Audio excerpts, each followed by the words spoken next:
ka reaguar shefja e diplomacisë gjermane Annalena Baerbock. Ajo ka thënë se shtetet e Ballkanit Perëndimor po bashkohen më shumë me njëri tjetrin.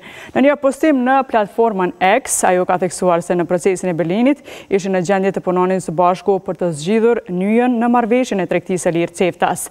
Ndërkaq ambasadori gjerman Jon Rode e ka cilësuar si lajm të mirë për Kosovën zhbllokimin e CEFTA-s. Ai përmes një postimi në X theksoi se tani e tutje Kosova do të përfaqësohet nga zyrtarët e saj ashtu siç duhet e jo nga UNMIK-u. Diplomati gjerman shkruajti se ky është një hap i madh përpara për përfaqësim dhe pjesëmarrje të barabartë në këtë organ rajonal. Ndërkaq i pari që dha lajmi për takimin e CEFTA-s ishte emisari i Berlinit për Ballkanin Perëndimor Manuel Sarrazin. Ai tha se është lajm i mirë që në takimin e CEFTA-s u miratuan me sukses 11 vendime. Sarrazin tha se mezi pret një samit të suksesshëm në procesin e Berlinit javën e ardhshme.